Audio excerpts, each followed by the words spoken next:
Friends ನಮಸ್ಕಾರ. Learn stylish English through Kannada. ಕನ್ನಡದಿಂದ ನಾವು ಸ್ಟೈಲಿಶ್ ಇಂಗ್ಲಿಷ್ ಕಲಿಯೋಣ ಬನ್ನಿ. ಇವತ್ತಿನ idiom come in handy video number 1. Stylish English ಯಾಕೆ ಬೇಕು ಅಂತ ನೋಡೋದಾದ್ರೆ ಅದರಿಂದ ತುಂಬ ಉಪಯೋಗಗಳಿದೆ. ಏನು, ವಿದ್ಯಾಭ್ಯಾಸದಲ್ಲಿ ಒಳ್ಳೆ ಅಂಕ ಬರಬೇಕಂದ್ರೆ ನಿಮಗೆ ಒಳ್ಳೆ ಇಂಗ್ಲಿಷ್ ಗೊತ್ತಿರಬೇಕು. ಕೆಲಸದಲ್ಲಿ ಪ್ರಮೋಷನ್ ಆಗಲಿ, ಆತ್ಮವಿಶ್ವಾಸ ಬೆಳವಣಿಗೆ ಆಗಬೇಕಾಗಲಿ, ವ್ಯಕ್ತಿತ್ವ ವಿಕಾಸ ಅಥವಾ ಪರ್ಸನಾಲಿಟಿ ಡೆವಲಪ್ಮೆಂಟ್ ಆಗಬೇಕಂದ್ರೂ ನಿಮಗೆ ಸ್ಟೈಲಿಶ್ ಇಂಗ್ಲಿಷ್ ಗೊತ್ತಿರಬೇಕು. ಅಫ್ಕೋರ್ಸ್ ಸಮಾಜದಲ್ಲಿ ಮಾನ್ಯತೆ ಸಿಗಬೇಕಾದ್ರೂ ಒಳ್ಳೆ ಇಂಗ್ಲಿಷ್ ನಿಮಗೆ ಗೊತ್ತಿರಬೇಕಾಗತ್ತೆ. ಈ ಸೀರೀಸ್ನಲ್ಲಿ ನಾವು ನಿಮಗೆ ಮೊದಲನೇದಾಗಿ ಇಡಿಯಂಗಳನ್ನು ಹೇಳ್ಕೊಡ್ತೀವಿ. ಏನು ಹಾಗಂದ್ರೆ, ಇಡಿಯಂ ಅಂದರೆ ನಾವು ಕನ್ನಡದಲ್ಲಿ ನಾಣ್ಣುಡಿ ಅಂತೀವಿ. A group of words established by usage as having A meaning not derived from those of the individual words. ಅಂದರೆ ಪದಗಳ ಗುಂಪಿನಿಂದ ಬರುವ ವಿಶೇಷ ಮತ್ತು ವಿಶಿಷ್ಟವಾದಂಥ ಅರ್ಥ ಮಾತ್ರ ನೀವು ನೋಡಬೇಕಾಗತ್ತೆ. ಪ್ರತಿ ಪದದಿಂದ ಬರುವ ಅರ್ಥ ಅಲ್ಲ. Not by using the individual words of these idioms, but you have to see the whole meaning of the idiom. ಬನ್ನಿ, ನಾಣ್ಣುಡಿ ಅಥವಾ ಇಡಿಯಂ ಹೇಗಿರುತ್ತೆ ಅದನ್ನು ಕಲಿಯೋದಕ್ಕೆ ಶುರು ಮಾಡೋಣ.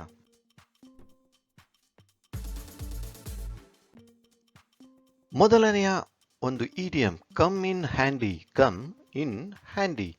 ಏನಿದು ಕಮ್ ಇನ್ ಹ್ಯಾಂಡಿ ಅಂದರೆ ಮೀನಿಂಗ್ ಏನು?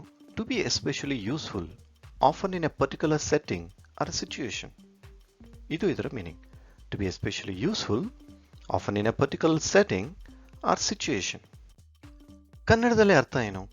ಕಮ್ ಇನ್ ಹ್ಯಾಂಡಿ ಅಂದರೆ ಕೆಲ ಸಂದರ್ಭದಲ್ಲಿ ಉಪಯೋಗಕ್ಕೆ ಬರೋದು. ಯಾವುದೋ ಒಂದು ವಸ್ತು ಅಥವಾ ಒಬ್ಬ ಪರ್ಸನ್ ಅಥವಾ ಏನೋ ಒಂದು ನಿಮಗೆ ಕೆಲ ಸಂದರ್ಭದಲ್ಲಿ ಉಪಯೋಗಕ್ಕೆ ಬಂದರೆ ಅದನ್ನು ನೀವು ಕಮ್ ಇನ್ ಹ್ಯಾಂಡಿ ಅಂತ ಹೇಳ್ಬೋದು. ಬನ್ನಿ ಉದಾಹರಣೆ ನೋಡೋಣ.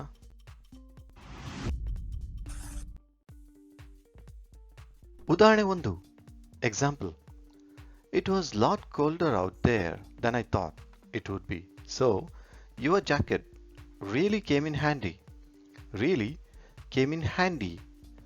ನಾನು ಅಂದುಕೊಂಡಿದ್ದಕ್ಕಿಂತ ಅಲ್ಲಿ ತುಂಬ ತಂಪಾಗಿತ್ತು, ಕೋಲ್ಡ್ ಆಗಿತ್ತು. ಅದರಿಂದ ನೀನು ಕೊಟ್ಟಂಥ ಜಾಕೆಟ್ ನಿಜವಾಗಿಯೂ ಉಪಯೋಗಕ್ಕೆ ಬಂತು ಅಂತ ಹೇಳೋದಕ್ಕೆ ಕಮ್ ಇನ್ ಹ್ಯಾಂಡಿ ಅಂತಾರೆ. Your jacket really came in handy. Came ಅನ್ನೋದು ಪಾಸ್ಟ್ ಟೆನ್ಸ್ ಆಗಿದೆ ಅಷ್ಟೇ ಅಲ್ಲಿ. ಅದರ್ವೈಸ್ ಅದು ಕಮ್ ಇನ್ ಹ್ಯಾಂಡಿನ ಒಂದು ರೂಪ. Came in handy. It was lot colder out there then I thought it would be, so your jacket really came in handy. ಈ ಥರ ಯೂಸ್ ಮಾಡ್ಬೋದು ನೀವು. Something really came in handy, ತುಂಬ ಉಪಯೋಗಕ್ಕೆ ಬಂತು.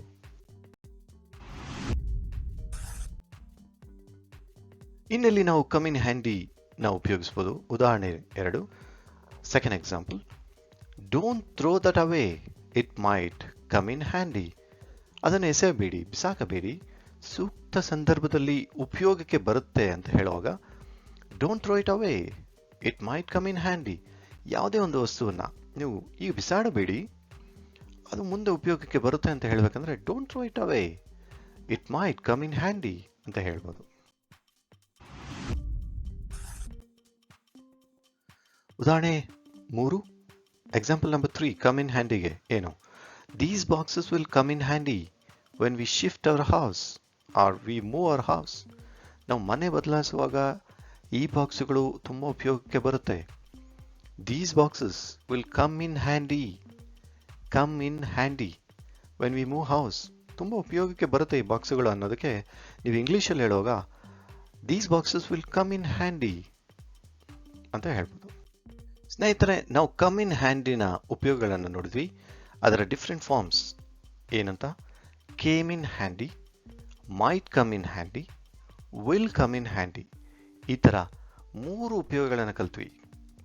Come in handy, came in handy past tense, might come ಫ್ಯೂಚರಲ್ಲಿ ಆಗಬಹುದು ಅಂತ ಹೇಳೋದಕ್ಕೆ might come in handy, will come in handy ನಿಮ್ಗೇನೋ ಒಂದು ಡೆಫಿನೆಟಿವ್ ಆಗಿ ಗೊತ್ತಿರುತ್ತೆ, ಇದು ಬಂದೇ ಬರುತ್ತೆ ಉಪಯೋಗಕ್ಕೆ ಅಂತ, ಆಗ ನೀವು ವಿಲ್ ಕಮ್ ಇನ್ ಹ್ಯಾಂಡಿ ಅಂತ ಹೇಳ್ಬೋದು. ಫ್ರೆಂಡ್ಸ್, ನಮ್ಮ ಸ್ಟೈಲಿಶ್ ಇಂಗ್ಲಿಷ್ ಒಂದು ಕೋರ್ಸ್ ನೀವು ಕನ್ನಡ ಮ್ಯಾಜಿಕಲ್ಲಿ ಮಾಡ್ಬೋದು. Watch this series to become an English expert. Learn stylish English from home.